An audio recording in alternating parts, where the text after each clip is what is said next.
Security footage timestamp reads 3:47 p.m. A 12-year-old black girl stands at Premier National Bank's marble counter, clutching a birthday check. Her small fingers trace the elegant handwriting. $500 for my beautiful Maya. Within 60 seconds, 3 police officers surround her. The girl wears a neat school uniform and carries a designer backpack. Her posture remains straight despite the chaos erupting around her. Customers pull out phones. A white manager points accusingly. Security guards shift uncomfortably. "Where did you get this money?" The manager's voice cuts through the marble-columned lobby like a blade. The child's calm response will trigger a chain of events that transforms an entire corporation.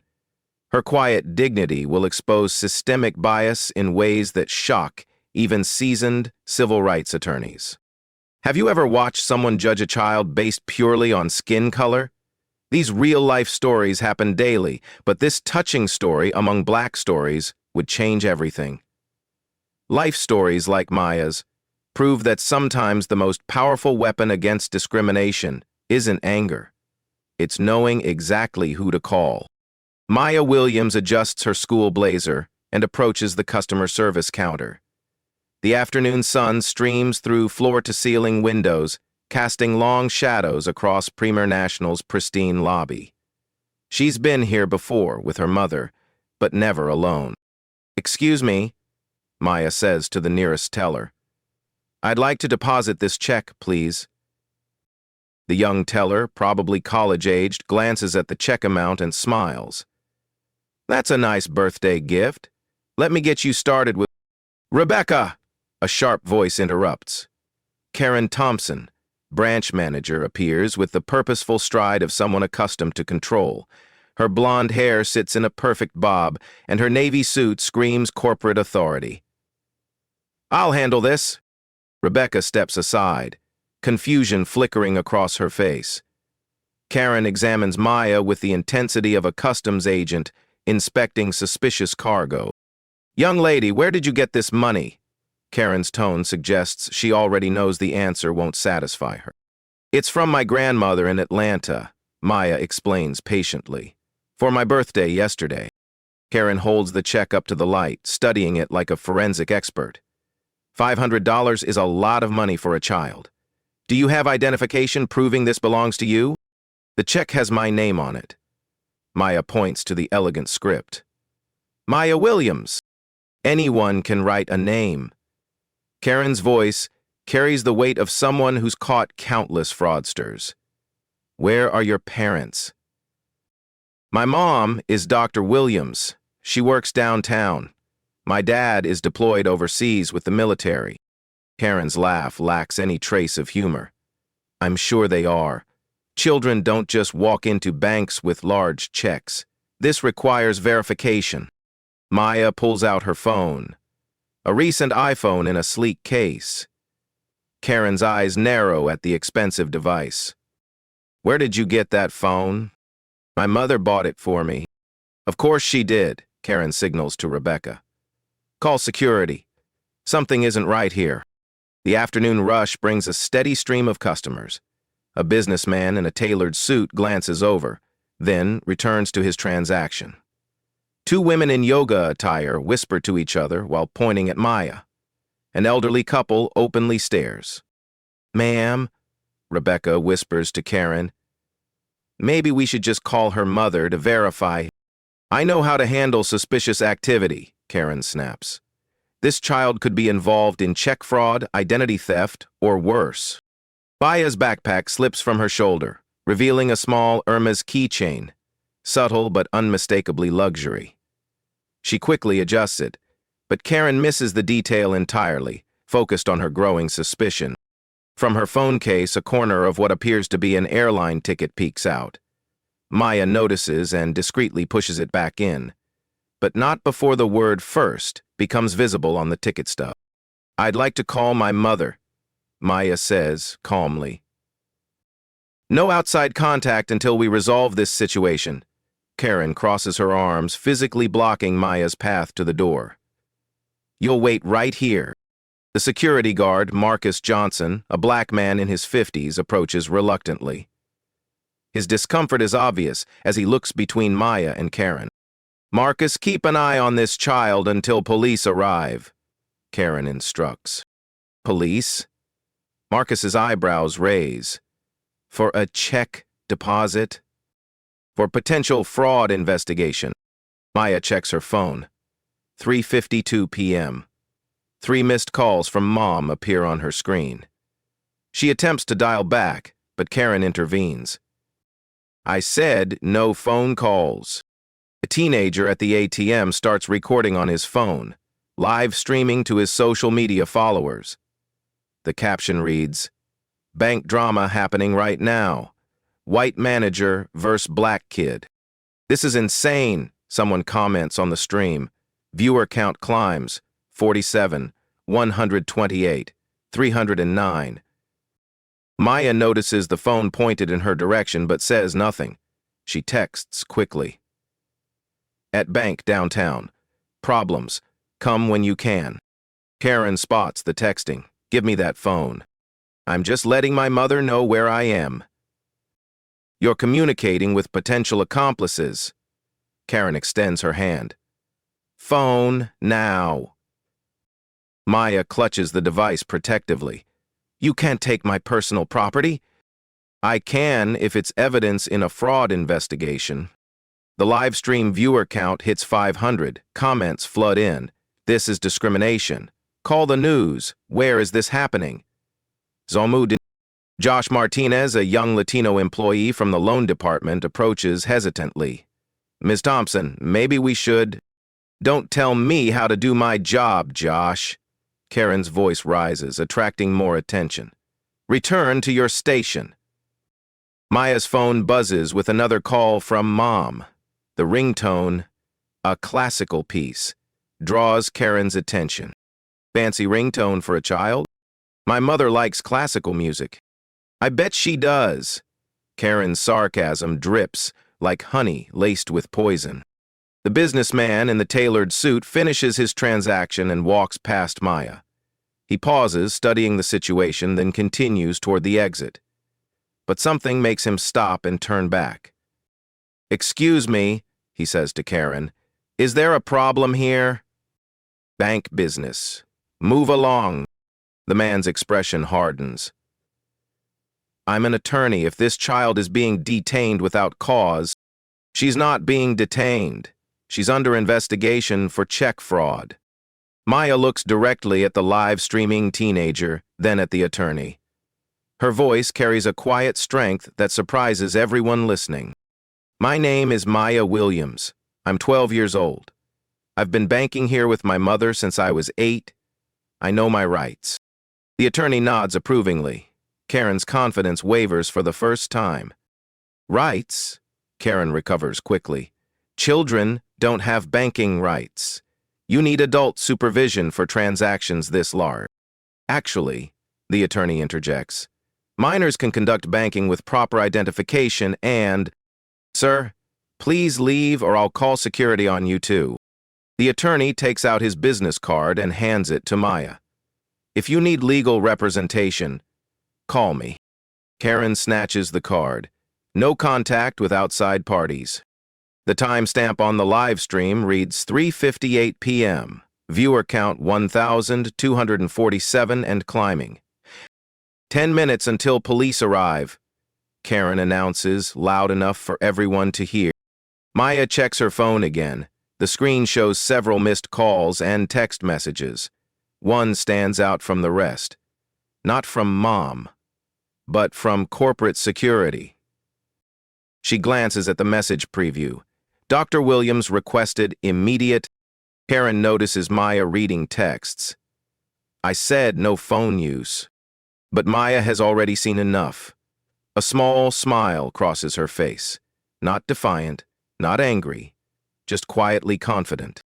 "Ma'am," she says to Karen, "you might want to call your district manager." The glass doors of Premier National swing open with authority. Officers Rodriguez and Chen enter, their presence immediately shifting the lobby's energy. Conversations halt. Phones discreetly rise to capture the unfolding drama. Officer Rodriguez, a seasoned Hispanic woman in her 40s, surveys the scene with practiced eyes. Her partner, Officer Chen, appears younger but carries himself with quiet confidence. Premium National called about a potential fraud situation? Rodriguez addresses the room generally. Karen rushes forward like a prosecutor presenting her star witness. Thank goodness you're here. This child is attempting to deposit a suspicious check, $500, claims it's birthday money. Rodriguez looks at Maya, who stands with remarkable composure for someone her age. What's your name, sweetheart? Maya Williams. I live at 2847 Maple Ridge Drive with my mother, Dr. Patricia Williams. Officer Chen takes notes. Dr. Williams? What kind of doctor? She's a business doctor. Has meetings downtown all the time. Karen interjects with barely concealed frustration. She's been giving different stories. First said her father was military, now talking about her mother being a doctor. Classic signs of deception. I said both, Maya corrects calmly. My dad is deployed. My mom works here in the city. The live stream viewer count hits 2,400. Comments scroll rapidly. This is insane. She's just a kid. Someone call the news stations. Brad Wilson, assistant manager, returns from his extended lunch break. His polo shirt and casual khakis suggest he hit the golf course instead of a restaurant. He assesses the situation quickly. What's the situation, Karen? Potential check fraud, large amount for a minor. No proper identification or adult supervision. Brad examines the check with the scrutiny of an art appraiser. Margaret Williams? Atlanta address. This does seem unusual for a child to possess. It's from my grandmother, Maya repeats. She sends me money every birthday. $500 is quite generous for a grandmother, Brad remarks skeptically. Officer Rodriguez crouches to Maya's eye level. Honey, can you call your parents to come verify this? I've been trying to call my mother. She asked me not to. Maya gestures toward Karen. Ma'am, Rodriguez addresses Karen. Why can't the child contact her parents? Policy during fraud investigations. No outside communication until we establish the facts. Officer Chen frowns. That's not standard protocol for minor incidents. The teenage live streamer Tommy Chen, no relation to the officer, adjusts his phone angle for better footage. His viewer count climbs. 3,100. 3,800. 4,200. Yo, this is getting crazy, Tommy narrates quietly. The cops are here now. This little girl just trying to deposit birthday money. Maya notices Tommy's stream and makes eye contact with the camera. Something in her expression suggests she knows exactly what she's doing. Officers, Maya says clearly. I'd like to invoke my right to contact my guardian. The lobby falls silent. Karen's confident expression wavers. Brad Wilson checks his computer terminal, typing Williams into the customer database. His face pales as information populates the screen.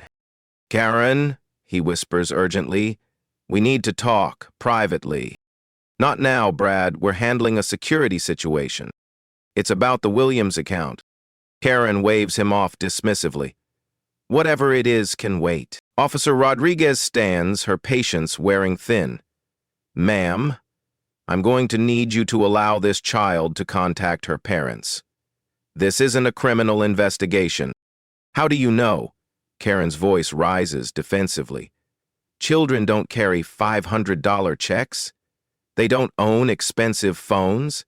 They don't walk into banks unaccompanied demanding large transactions.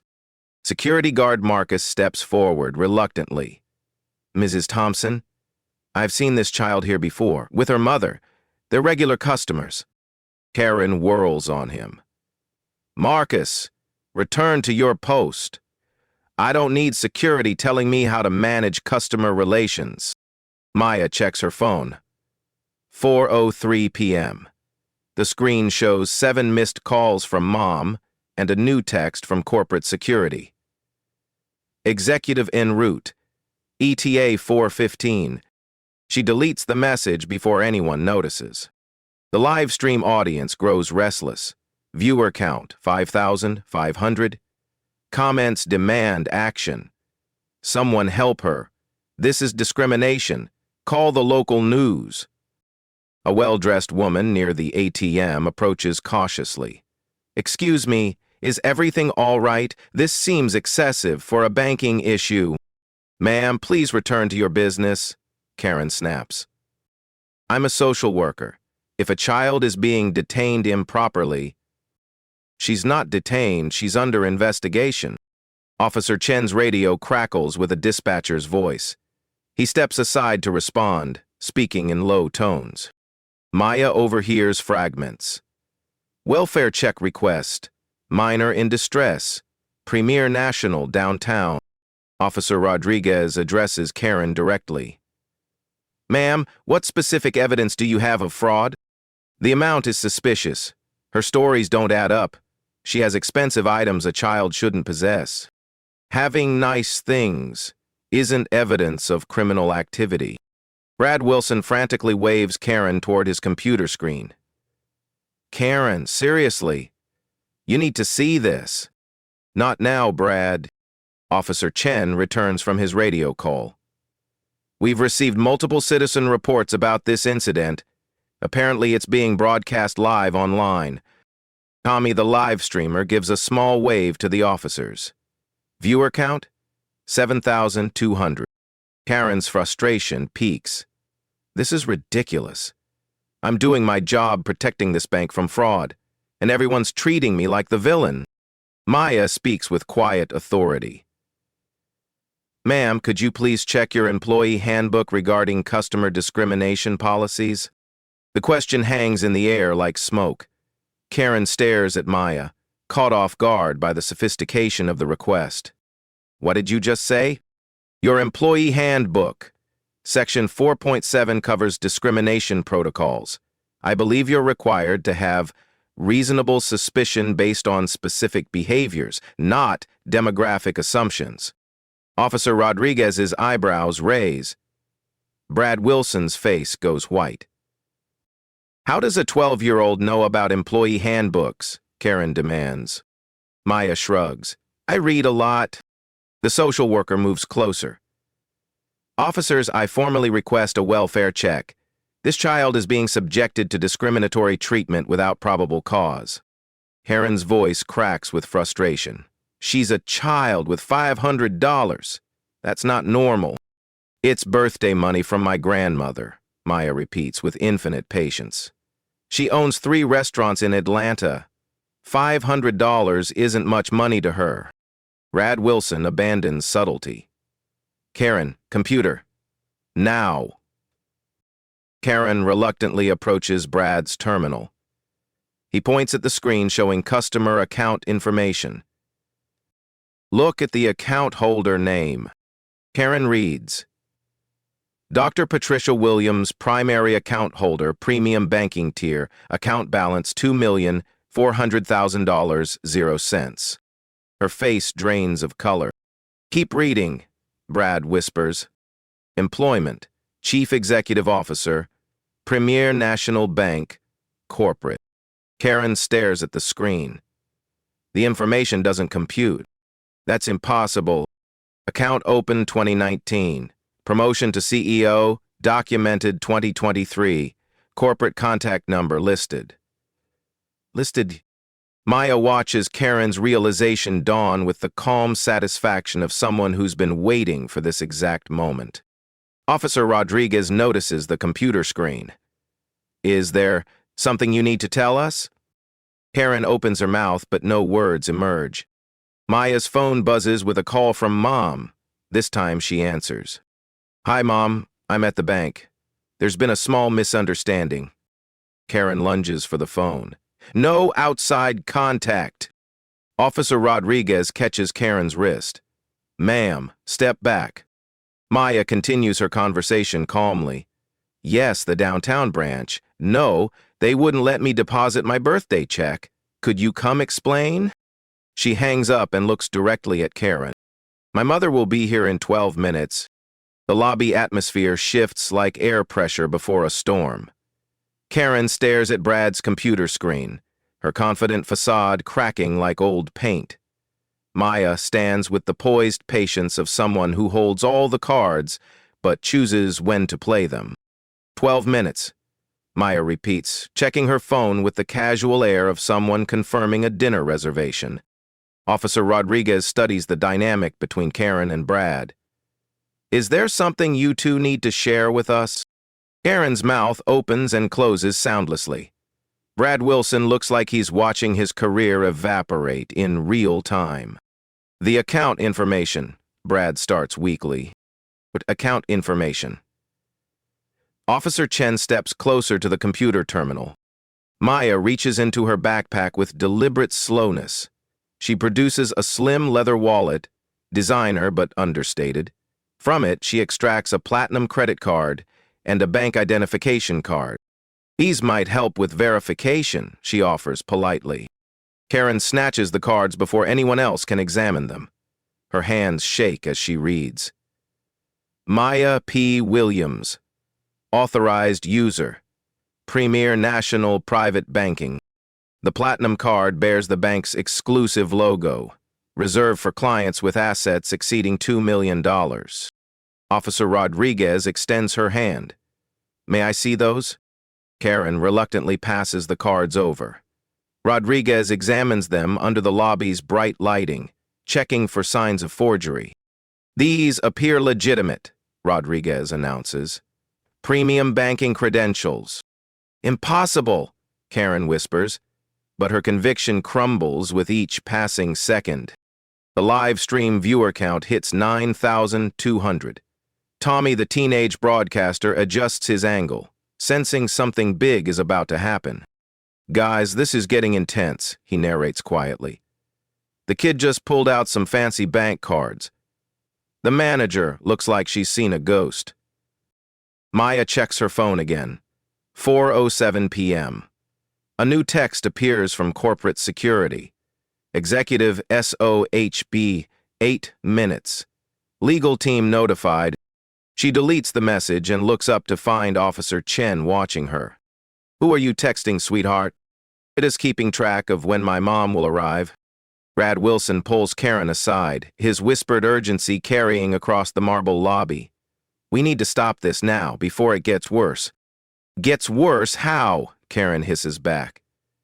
She's a child. Children don't run corporations. Look at the screen, Karen.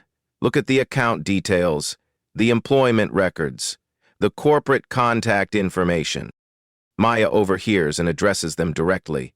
Mr. Wilson, would you like me to provide my mother's direct office number? It's faster than the main corporate line. Brad's Adam's apple bobs as he swallows hard. That won't be necessary. The social worker who earlier offered assistance approaches Officer Rodriguez. I've been documenting this interaction. The child has been calm and cooperative throughout. The bank employee has demonstrated clear bias. Karen whirls around. Bias? I'm protecting this institution from fraud. Based on what evidence? The social worker challenges. Her age, her race, her clothing? Based on suspicious circumstances. Maya reaches into her phone case and produces the first-class airline ticket stub she'd hidden earlier. The header reads, American Airlines, first class, Atlanta to Chicago, passenger, M. Williams. I flew here yesterday for my birthday dinner with my mother, Maya explains to Officer Rodriguez. We ate at Alinea. It's her favorite restaurant. Officer Chen recognizes the name. Alinea? That's a 3-Michelin-star restaurant. Reservations book months in advance. Maya nods. My mother made the reservation in August. She likes to plan ahead. Karen stares at the airline ticket like it's written in hieroglyphics. First-class tickets from Atlanta cost more than many people's monthly salary. The live stream audience explodes with commentary. This kid is bougie. Plot twist incoming. I'm dying to know who her mom is. Tommy's viewer count climbs past 12,000. Local news stations begin monitoring the feed. Maya's phone buzzes with another call. This time, the caller ID simply reads, Office. Excuse me, she says politely to Officer Rodriguez. I should take this. Before Karen can object, Maya answers. Hi, Miss Patterson. Yes, I'm still at the downtown branch. The situation is evolving. She pauses, listening to the voice on the other end. No, please don't call legal yet. My mother should be here soon. Yes, I'll keep you updated. Maya hangs up and addresses Karen directly. That was my mother's executive assistant. She wanted to know if we needed corporate intervention. Karen's face cycles through confusion, disbelief, and growing horror. Executive assistant? Ms. Patterson manages my mother's calendar and handles her calls when she's in meetings. Brad Wilson types frantically into his computer, accessing deeper levels of the customer database. His face grows paler with each click. Karen, he whispers urgently. You need to see this. The employment verification, the corporate directory listing. Stop, Karen snaps. Just stop. This is all some elaborate scam. Maya pulls out her phone again and scrolls through her contacts. The list is visible to nearby observers.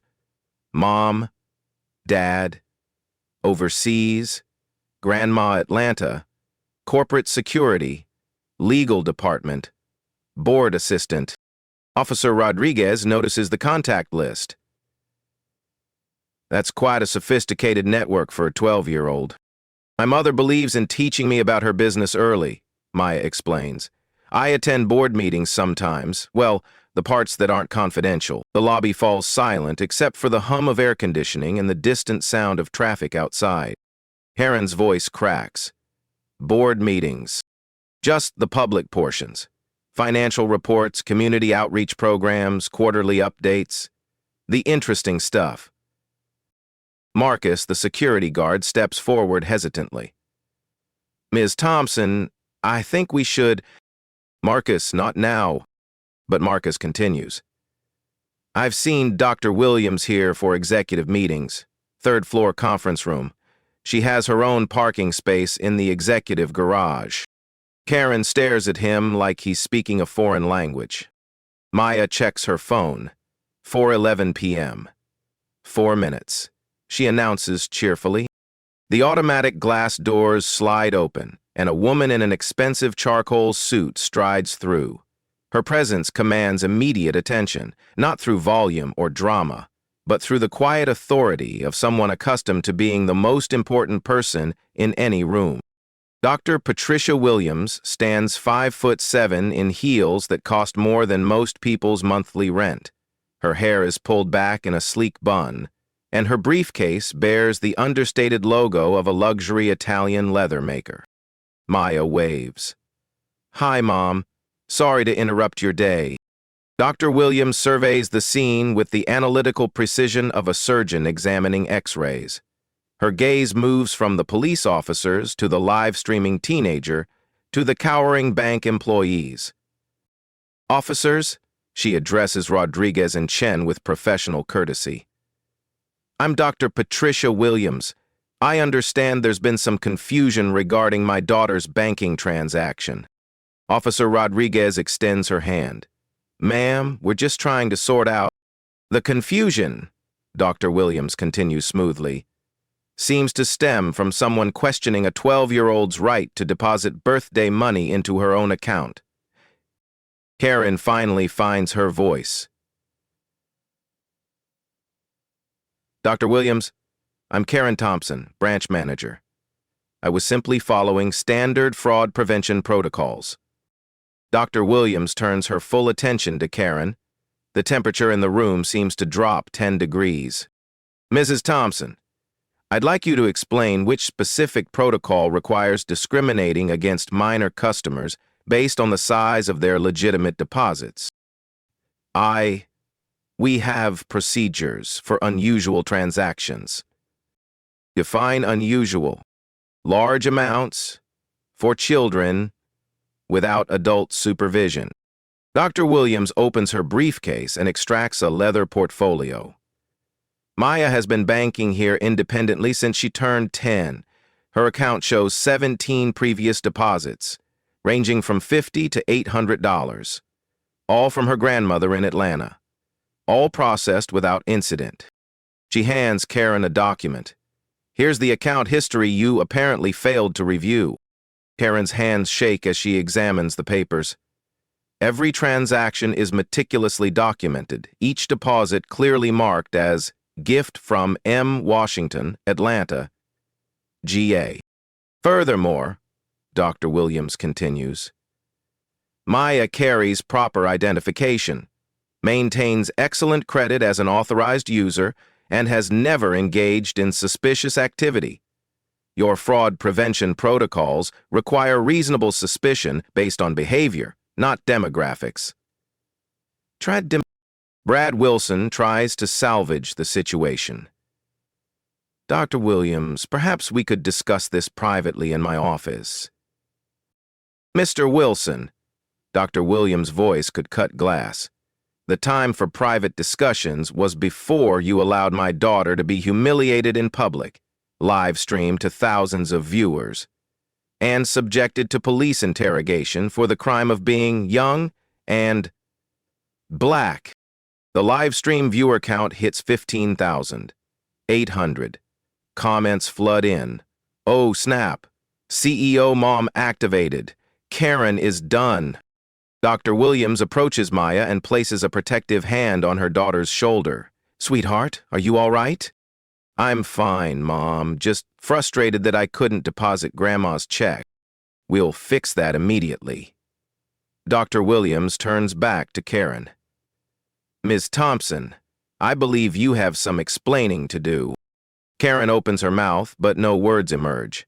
The weight of her mistake, discriminating against the CEO's daughter in the CEO's own bank, settles over her like concrete. Dr. Williams reaches into her briefcase again and produces a business card. She hands it to Officer Rodriguez.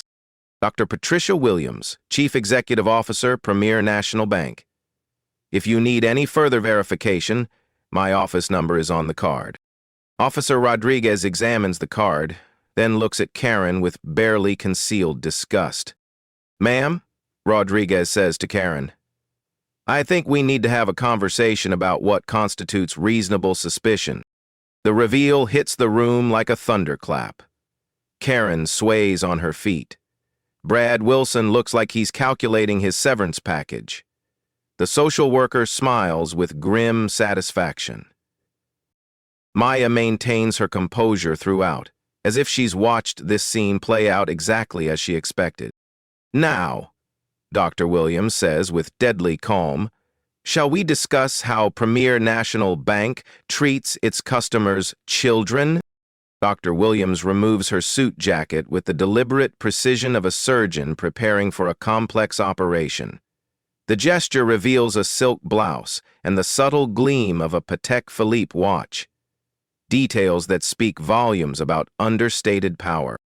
Maya, would you please have a seat while the adults discuss business? Dr. Williams gestures toward a leather chair near the customer service area. Maya settles into the chair with her phone, appearing to text friends, but actually documenting everything for potential legal proceedings. Dr. Williams turns her attention back to Karen, whose face has progressed from pale to ashen. Ms. Thompson, I'd like you to walk me through your decision-making process this afternoon. Dr. Williams, I was simply following bank policy. Which policy? Dr. Williams opens her briefcase and extracts a tablet. I have the complete employee handbook here. Section 4.7 covers discrimination prevention. Section 6.2 addresses minor customer rights. Section 12.1 outlines fraud investigation protocols. Karen's mouth opens and closes like a fish out of water. Let's start with Section 4.7, Dr. Williams continues, her voice carrying the authority of someone who wrote the policies being discussed.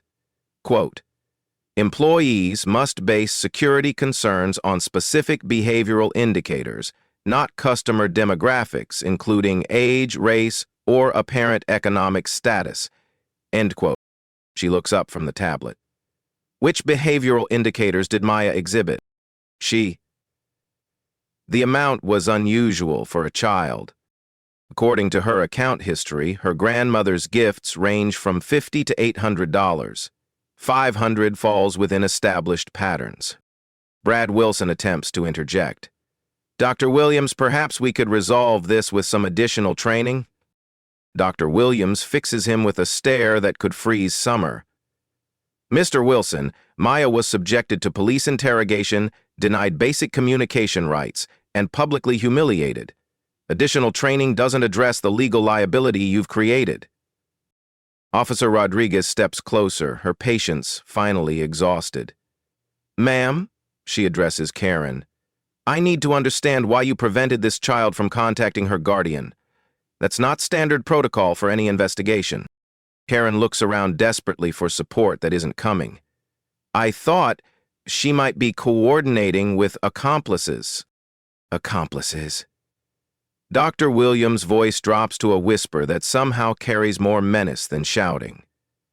"You believed my daughter was running a criminal enterprise." The live stream audience has grown to 18,500 viewers. Tommy the teenager adjusts his phone to capture Dr. Williams in action, sensing he's witnessing something extraordinary. Comments flood the screen. "CEO mom is destroying them." "This is better than Netflix." "Justice incoming." Dr. Williams pulls up her phone and dials a number. "Legal department, this is Dr. Williams. I need documentation prepared for incident number." She checks her watch. 2024-47. "Yes, discrimination complaint. Federal Civil Rights Act, Section 1981. Karen's knees buckle slightly. Federal civil rights violations carry serious consequences for both employees and institutions. Furthermore," Dr. Williams continues into the phone, "prepare analysis on potential 14th Amendment violations. Yes, state action doctrine applies when private businesses engage in discriminatory practices under color of authority." She hangs up and addresses Karen directly. "Mr. Thompson, you have two options. Option 1, submit your resignation immediately with a neutral reference. Option 2, face termination for cause, federal investigation, and permanent notation in the National Banking Employee Database." Karen's voice comes out as a croak. "The banking database?" Section 603 of the Fair Credit Reporting Act requires disclosure of discrimination terminations to future employers in the financial sector. Your career in banking would effectively end. Brad Wilson's face has gone from pale to green. As assistant manager, he's complicit in the incident through his failure to intervene. Dr. Williams opens another app on her tablet. "Let's review some data, shall we? This branch's discrimination complaint statistics for the past 12 months. She turns the screen toward the gathering crowd. Premier national corporate average, 2.1 complaints per branch annually. This branch, 14 complaints. That represents a 566% deviation from corporate standard. Marcus, the security guard, shifts uncomfortably. He's witnessed several of those incidents, but lacked the authority to intervene. Of those 14 complaints, 12 involved customers of color. 9 involved questioning the legitimacy of deposits or transactions. 3 resulted in police calls. Dr. Williams's voice remains steady, but the implications are devastating. Officer Chen takes notes rapidly. This information will become part of his incident report. The pattern suggests systemic discrimination rather than isolated judgment errors. Dr. Williams continues. Corporate is legally obligated to investigate under federal banking regulations. Karen finds her voice. This is unfair. I've worked here for 8 years. I've never had problems before. You've had 14 documented complaints in 12 months. Dr. Williams corrects. The problems existed. Management simply failed to address them. She turns to Brad Wilson. As assistant manager, you're required to monitor and report discrimination patterns. Your failure to identify this issue constitutes negligent supervision. Brad's career flashes before his eyes. Dr. Williams, I can explain. Mr. Wilson, Premier National Bank has zero tolerance for discrimination. As CEO, I'm implementing immediate reforms. Mandatory bias training for all customer-facing staff. Independent oversight committee for complaints. Digital monitoring system for unusual incident patterns. The social worker who earlier defended Maya approaches. Dr. Williams, I documented the entire incident. I'd be happy to provide a witness statement. Thank you. Please coordinate with our legal department. Dr. Williams checks her phone. 4:23 p.m. Maya, are you ready to complete your transaction? Maya stands and approaches the counter with her birthday check. Rebecca, the young teller who originally tried to help, steps forward eagerly. I'll be happy to process your deposit, Maya. The transaction takes 30 seconds. Maya's account balance updates to reflect the additional $500. Thank you, Rebecca, Maya says politely. I appreciate your kindness earlier. Dr. Williams observes the smooth transaction with satisfaction. You see, Ms. Thompson, banking doesn't require discrimination. It requires competence. Karen stands frozen, watching her career implode in real time. The resignation letter? Dr. Williams prompts gently. You have 60 seconds to decide. The live stream viewer count hits 21,000. National news outlets are now monitoring the feed. Justice for Maya begins trending on multiple platforms. Karen looks around the lobby one final time. Officer Rodrigo's disapproving stare. Brad Wilson's obvious panic. The social worker's documented evidence. The teenager's live stream broadcasting her humiliation to thousands. She starts, then stops. Dr. Williams checks her watch. 30 seconds. I'll resign, Karen whispers. Excellent choice. Dr. Williams nods to Brad Wilson. Mr. Wilson, please prepare the resignation paperwork. Ms. Thompson will clear her office immediately, under security escort. Brad hurries toward his desk, eager to minimize his own exposure. Dr. Williams addresses the live stream directly, looking into Tommy's camera. Ladies and gentlemen, discrimination has no place in modern banking. Premier National Bank commits to being a safe space for all customers, regardless of age, race, or economic status. The chat explodes with approval. Queen energy. This is how you handle discrimination. Maya's mom is my hero. She continues, we encourage anyone who experiences discrimination to document incidents and report them immediately.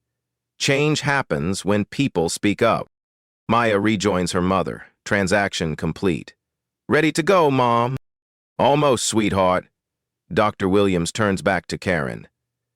Ms. Thompson, Maya deserves a personal apology. Karen approaches Maya reluctantly. I'm sorry for the misunderstanding. Maya studies Karen's face with the wisdom of someone far older than 12. Ms. Thompson, I hope you learn that a person's value isn't determined by their appearance or age. The apology hits harder than any corporate punishment. Karen's eyes fill with tears as the full weight of her actions settles over her. Dr. Williams places a protective arm around Maya's shoulders. Officer Rodriguez, thank you for your professionalism. We may need your incident report for our corporate investigation. Of course, Dr. Williams. I'm sorry your daughter experienced this. As Dr. Williams and Maya head toward the exit, the CEO pauses at the door. Mr. Wilson, I expect a full report on this branch's discrimination statistics by close of business tomorrow. We'll discuss your future employment then. Brad nods frantically, already calculating his options. The automatic doors slide closed behind them, leaving chaos in their wake. Karen sits heavily in a nearby chair, her resignation letter clutched in trembling hands. The live stream continues, broadcasting the aftermath as corporate security arrives to escort Karen from the building. Justice, delivered with quiet precision and devastating effectiveness. 3 weeks later, Premier National Bank's downtown branch undergoes a transformation that extends far beyond fresh paint and new signage. The changes run deeper into policy, training, and corporate culture. Maya returns to deposit another check, this time accompanied by her father, recently returned from deployment. Captain Marcus Williams, dressed in civilian clothes, watches with quiet pride as his daughter conducts her transaction with Rebecca, who now serves as interim branch manager. "Good afternoon, Maya," Rebecca greets warmly. "Another birthday gift?" "Early allowance from my dad," Maya explains. "He missed my birthday while overseas." The transaction proceeds smoothly, professionally, and without incident. No questioning, no suspicion, no drama. Captain Williams observes the interaction with the trained eye of a military officer, accustomed to evaluating institutional effectiveness. "Impressive changes," he comments to Rebecca. "Dr. Williams takes discrimination seriously," Rebecca responds. "We've had 3 weeks of intensive training. Bias recognition, de-escalation techniques, legal compliance. It's made a real difference." The branch displays new signage prominently. Premier National Bank, committed to equal treatment for all customers. Below it, a QR code links to the bank's discrimination reporting portal. Maya notices the digital display rotating through statistics. Days since last discrimination complaint, 21. Customer satisfaction rating, 94%. Bias training completion, 100%. A diverse group of employees work behind the counter. The hiring changes happened quickly but thoughtfully, prioritizing competence while ensuring representation. Dr. Williams's reforms extend throughout the Premier National System. Corporate headquarters releases a comprehensive policy update affecting all 847 branches nationwide. The new employee handbook dedicates 15 pages to discrimination prevention. Every customer interaction now includes digital monitoring for pattern recognition. Unusual incident reports automatically trigger corporate investigation. Maya's story becomes a Harvard Business School case study titled "Systemic Change Through Corporate Accountability." MBA students analyze the incident's progression from individual bias to institutional reform. The key insight, reads the case study summary, involves leveraging internal authority to create external change. Dr. Williams transformed personal injustice into systemic improvement through strategic application of corporate power. The live stream video, now viewed 2.3 million times across platforms, spawns discussion panels, academic conferences, and corporate training seminars. Dignity in banking becomes a movement beyond social media, inspiring policy changes at financial institutions nationwide. Federal banking regulators use Premier National's response as a template for industry-wide reforms. The Consumer Financial Protection Bureau cites Maya's case in new guidance requiring banks to monitor discrimination patterns systematically. A system review of bank regulators' training. What to do if Z bank responder touches the baby M contraction SOPC. 6 months later, Dr. Williams testifies before the Senate Banking Committee about discrimination in financial services. Maya sits in the gallery, missing school to witness democracy in action. Senators, Dr. Williams addresses the committee. Institutional change requires leadership commitment backed by measurable consequences. Premier National's experience proves that bias can be reduced through systematic intervention. She presents data. Pre-reform discrimination complaints averaged 12.7 per month across our system. Post-reform, 2.1 per month. Customer satisfaction increased 18%. Employee retention improved 23%. Senator Rodriguez, no relation to the officer, asks, Dr. Williams, what motivated such comprehensive changes? My daughter taught me that dignity isn't negotiable. When institutions fail individuals, leaders must transform institutions. Maya's personal growth parallels the institutional changes. She now speaks at youth conferences about standing up to discrimination through strategic thinking rather than emotional reaction. The most powerful response to bias isn't anger, she tells audiences of teenagers. It's preparation, patience, and knowing your rights. Sometimes the strongest weapon is simply calling the right person. Her advice spreads through social media. Document everything. Know your policies. Stay calm. Call for help when needed. Everything would serve to centralize power in proportion to the need for order. You can't have without. Dr. Williams establishes the Maya Williams Scholarship Fund for underrepresented students pursuing careers in finance. The first recipients receive full tuition coverage, plus internships at Premier National. Education and exposure create change, Dr. Williams explains at the scholarship ceremony. When young people see themselves in leadership positions, they develop the confidence to claim those positions. The downtown branch becomes a model location for the bank's diversity initiatives. Corporate executives bring visitors to observe the inclusive environment in action.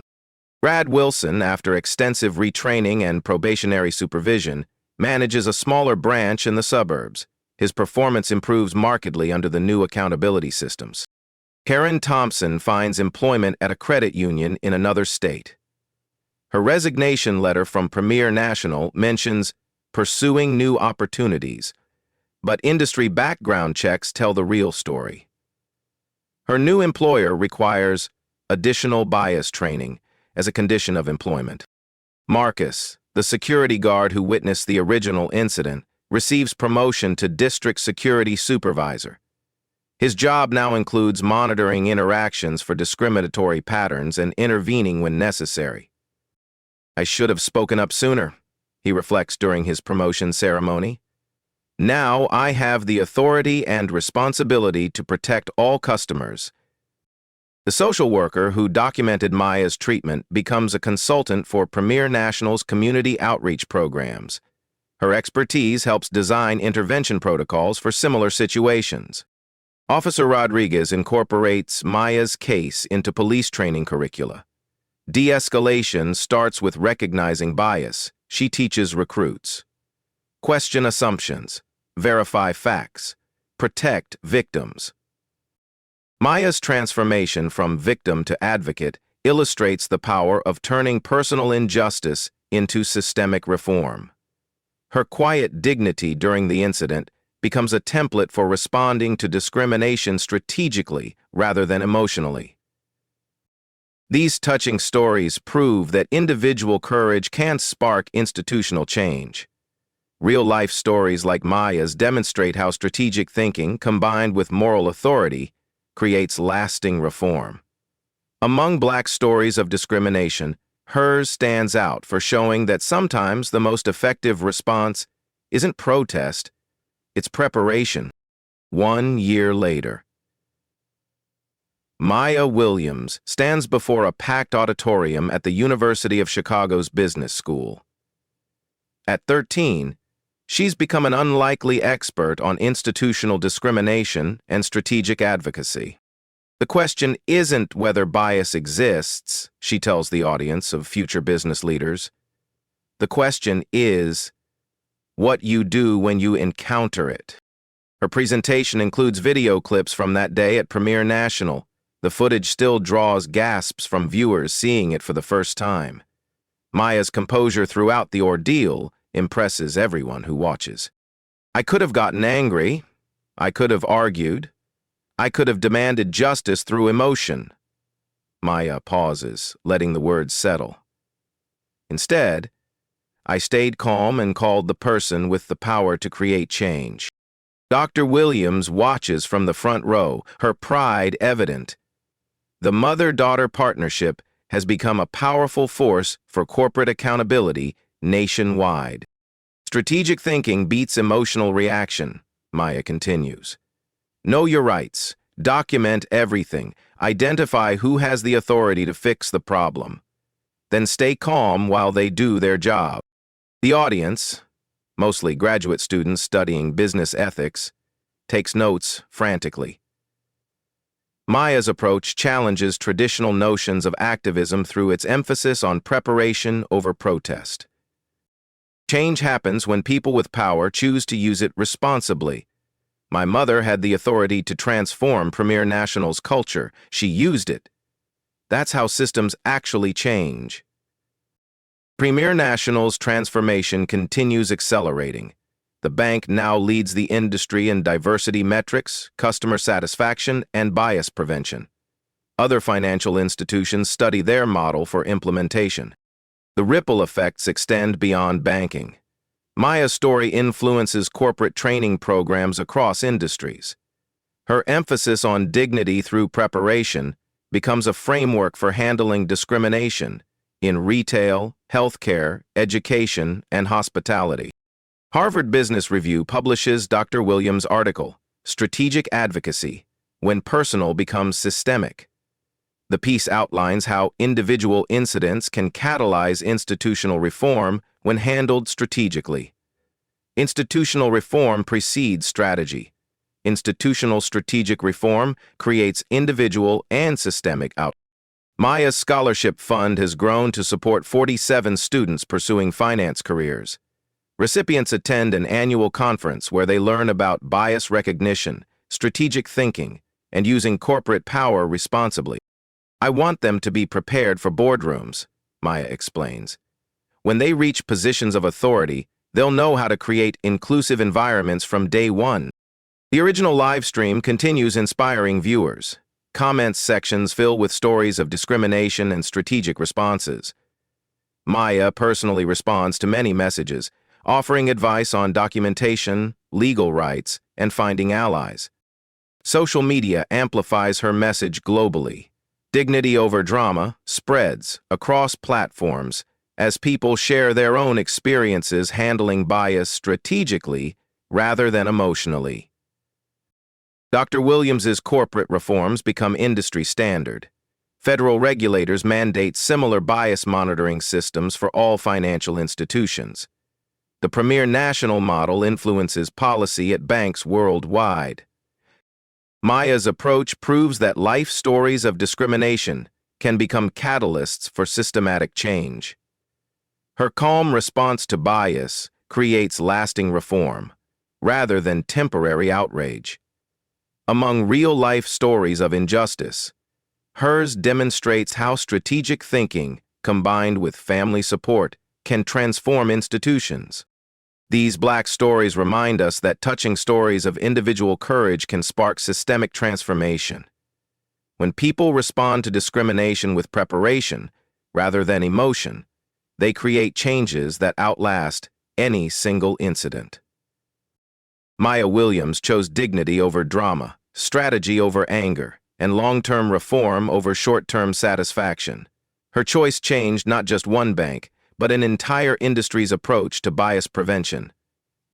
Your turn to create change. Have you witnessed discrimination in everyday spaces? Share your story in the comments below. Your experience could help others facing similar situations learn strategic responses. Hit subscribe for more real-life stories showcasing the power of strategic advocacy. Share this video with someone who needs to see that preparation and calm thinking can overcome prejudice. What would you have done in Maya's situation? How do you handle bias when you encounter it? Let us know in the comments and keep this important conversation growing.